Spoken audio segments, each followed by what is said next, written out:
when COVID hit, what side were you on? If I Well, could I ask got it like that. canceled. You don't know my cancellation thing. It became very dangerous for me. It was, you wouldn't believe what professionals, the language they use and what they said to me. But When it started, though, were you like skeptical from the beginning, or were you like, oh, no, okay? look. So here's what happened to me. So I was like, what are we panicking about here? I kept saying this. I said, we just had a pandemic. In 10 years before, we had a pandemic. H1N1 was a pandemic that killed 300,000 people. And you don't even know that happened. I Hmm. had H1N1. It was brutal. It's a brutal illness. Do we have to go from not even being aware that it happened, which that was the Obama administration, they were absolutely correct in how they managed it, to shutting down the world? Isn't there some sort of middle ground here? And my sense was the press was doing this to just get eyes. So I really thought the press was the culprit. It never ever occurred to me that the government was involved with it. That to me was one of the most mind-blowing aspects of this whole experience. The government was doing this to us? You got to be freaking kidding me. But I kept saying, stop it. Don't listen to these people. Don't panic. And I got very kind of aggressive. That was my mistake. I became kind of hubristic. Like, just shut up. Don't listen. Stop it, everybody. What are you panicking about? The Italian experience, they are very different than we are. We will handle this. Trust me, we've had pandemics. Be okay. And then I made a discipline of saying the following thing after every statement I made, to tell people to not ignore it, but stop panicking about it. At the end of every statement, I said, and this is the only thing I really got wrong, okay? At the end of every statement, I said, make sure you listen to the CDC and let Dr. Fauci be your North Star. They'll get us through. I literally said that at the end of every comment. So somebody, probably the government, put together a video of all the times I was saying, relax. I said at one point, you're more likely to get hit by an asteroid to get this than getting this thing. At that moment, that was true. I wasn't saying you'd never get infected. I'm saying don't panic because it's nothing right now. And listen to the CDC and listen to and they cut off. They put this video together of me saying these things that look kind of dismissive of COVID, and but they cut out the Fauci and the CDC part, which actually was the only thing I got wrong. And so that video went terribly viral, millions and millions and millions of views, and then attacked to the point where my children felt endangered. Like, my family was endangered by what was bleeding over to them. And they were anxious that I should apologize, which was also the next wrong move I made. Mm-hmm. And I said, I don't have a problem apologizing. I got some stuff wrong, and and the story I really didn't get wrong. I didn't quite appreciate the infectivity of this thing, the R naught, so to speak. Yeah. And I didn't know the virulence in certain populations. I didn't appreciate that, and so I apologized. Then I said, I'm going to make it right. I'm going to apply for the physician corps in New York City and go take care of COVID patients. I'm happy to do that. I had zero fear of COVID, but I had a bad case of it finally about a year later, really bad. And but I had no fear of it killing me. There was, at 65 years of age at the time, it was a 1% fatality rate. When a doctor tells you something is a 1% fatality rate, he or she is telling you, don't think about it. Mm-hmm. That's what 1% is. 5% is think about it. 10% is I'm a little worried, but 1% is don't even think about it. So anyway. So was all this happening when you launched this show, Ask Dr. Drew? No, I was excommunicated from all my relationships in Southern California. Like, I was radioactive, so nobody would talk to me. Nobody. But so what were you doing at the time that then you became radioactive? Where then they were like, okay, that's it. We're not gonna. I was doing a lot of news and radio and the usual traditional media outlets. Okay. You got to remember, COVID, there's pre-COVID and post-COVID. Right. Sort of digital COVID ruined media. It really did, because it forced people to go do other things because of this kind of weird, marginalizing of voices, they went elsewhere and they just started talking, Yeah. and people wanted to hear them. Guess what? But I was doing news and radio and things I'd always done, different, Hmm. CNN and MSNBC and Fox News. I would do all of them. I was on CNN for 10 years. Now all of a sudden I'm not to be spoken to, cannot be spoken to. And I think if I remember right, I was in development for a few things, and no, everything stopped. All communication stopped, which I found really, I lost my agent. Agent was a publicist, everything was like You're gone. kidding. Yeah, everything. And it was scary and it was weird. And I just thought, you just keep moving forward. I keep speaking the truth. I thought for the first time, I thought, I didn't understand that free speech in this country could be attacked so thoroughly. Yeah. Didn't know where it was coming from, but I could see, what became clear to me was that, I have a new job to do, which is to stand up and defend speech, which is why I went for people who've been canceled. Their speech was being suppressed, which is what Alexis de Tocqueville talked about back in 1820 when he wrote Democracy in America. He said, America is the greatest sort of formal construct for free speech, and yet they have the least practiced of it because of the effect of the times of the public square, he called it. That the public square would silence people for being too far outside of what could be tolerated as normative expression. And so the words like courage and freedom were entering my daily conversation. I never imagined that. That wasn't what I was. I always kind of go towards what I think is the problem of the day, but I've sort of always been focused on the medical stuff and the psychiatric stuff. And now all of a sudden, words like freedom and courage are coming onto my lips 10 times a day, which is the oddest thing. I talked to Jay Bhattacharya about exactly that. And he goes, I know, it's the weirdest thing. We were so naive. He kept saying, I was so naive to think that just having an opinion about how to approach a pandemic would get you canceled.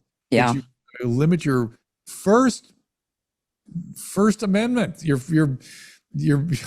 The First Amendment privileges would be in question in the United States of America. I hope to God the history books are terrible to this chapter.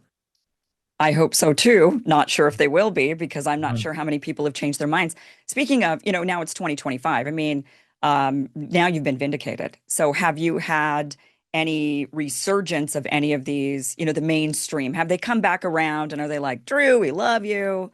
Okay, Yes. welcome back to the fold. Yes. There's a lot of, we didn't know, we were, and many people that were in my position that were cast out by their communities, particularly like I've got one performer I talked to and a few other people, journalists and things, and they're like, oh, really? You want me back now? You just forget it. Nobody's forgetting it on this side. Yeah. We will never forget it. We may come back. I'm happy to come back because I feel like I should be offering my opinions everywhere. Right. But I'm not going to forget what you assholes did. Right. This is prison guard shit in the 1939. That's what you did. And this is what I keep saying. If you were yelling at your neighbor for having a barbecue during a lockdown, or you were yelling at somebody at the Walmart for, their mask being below their nose, you would not have been the person to fight Hitler. You would have been the prison guard. And you need to know that about yourself. Yeah. And social ill is another thing I learned during COVID. Social ill is always done in the name of good. I'm doing good because I care so much. We're going to make it better for everybody. Massively, that is the worst words, worse than I'm from the government, I'm here to help you. We have a new set of horrible words. Right. I'm doing it because I care so much. That was, I think, the most shocking part and what I got really wrong. I mean, I got quite a bit wrong during the pandemic, but one thing I really got wrong was thinking that my fellow Americans would fight back against tyranny. People would message me and say, Kim, you don't understand what's happening. Once they make this vaccine, they're going to push it on everybody. There's going to be mandates. And I thought, there's no way in the United States of America that people are going to be mandated to take this vaccine, or that people will go along with it. No way will Americans go along with this. And wow, I was really wrong about that. And that was extremely shocking to discover that a solid 2/3 went along with it. And even if, one third were, just full on board with the whole thing and they were tyrannical themselves and they were trying to enforce it on everybody, another maybe one third just went along Well, and didn't really question. And then there was about a third of us that said, hey, wait a minute, maybe we so should stop and think about this. here's the data on mass formation. This is the guy that sort of studied the concept, studied the psychology of totalitarianism. And he said the way it works is there's 30% of the people that become evangelical. They just buy in. They're the ones. It doesn't have to be a big number. 30%, and you have a critical mass for them to wreak havoc upon the land. Because he said, was it 20%? I'm sorry, it was 20%. You only needed 20%. Then he said 70% just put their head down and want to get along. They just want to be left alone. So 70% just kind of goes along with it just out of human nature. And 10% stands up and goes, what the F is going on here? This is crazy. Well, unfortunately, or fortunately, I don't know how to look at it. We were in the 10%. Yeah, we were in the 10%. But the 10%, he also, this comes from both Mark Chankisi and, oh my goodness, the guy that invented the term mass formation. He says that 10% can be very effective, but they've got to keep at it. And you got to get that 70% to kind of hear you. But I think a lot of times the 10% doesn't, and the 10% just ends up being demonized and banished. And well, that's what happened, right? Yeah. That's what happened. And yet many of us have kept moving forward. There have been some extraordinary backlashes that nobody could have predicted. And so we just keep moving and see if we can get this battleship turned around a little bit. Yeah. Do you think I saw Victor David Hanson on a TikTok, and he was saying this is the most extraordinary change in maybe in history, or certainly the last 150 years that is underway. So something's changing. What do you mean, like the mentality of people, the outlook? He was talking about what the current administration is doing to government, but he was hinting at that there was social, political changes underway that are just massive. Do you think they're going to be positive in the end? I worry about excess everywhere. I'm moderate, right, by nature, even though I came out hard for freedom of speech and hard for, standing up to tyranny. It's literally what it is. Can you believe that? What was all these words coming out of my mouth? That's what it is. But I mean, in 1984, when I started doing radio in 83, this is not where I thought we'd end up. This is not the purpose of what we're doing. It's not the, I'm starting to hear things on the change, the 10%, they're saying, I'm like, what? Be careful. You don't want to be like them. That should be kryptonite. That should be a third rail. And some of it I'm seeing is on the medical side, because MAHA, which is a great movement, has potential to be excessive. And it actually came into focus a little bit for me this morning. I was talking to somebody and I said, I don't think they're making a clear distinction between the wonderful field of wellness and health maintenance and medical science. Medical science is a separate thing. I do something different as a physician, and you don't do that. You don't know what that is. You don't even know what it is that I do. They seem confused about what doctors do these days. But that's where the MAHA could go off the rail if we're not careful. I am noticing that. I mean, I feel a little bit, disheartened that the many people in the freedom movement, when we got started in that in COVID, and it just felt like, okay, there are some like-minded people here, and this is really great. Maybe this is going to, and I was surprised because I'm somebody who considered myself more of a progressive or a leftist. Now I'm me too. Yeah, and now here I am, like on the right or something. I don't know. I think we're sort of independent, really. Yeah, we are. For sure, independent. But I am noticing, unfortunately, a lot of the people who I thought were on the right side of freedom and tyranny now kind of going into that tyrannical space with I'm things that I'm concerned about the flag burning thing today. Right? Is there a flag burning thing that happened? There was an executive order. Oh, right.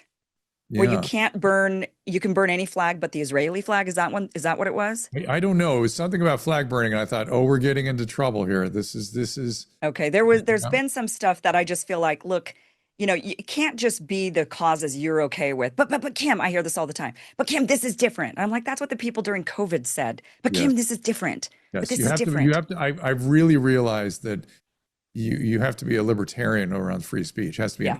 it has to be yes or no, because if you start parsing it, well, who gets to parse it now? Right.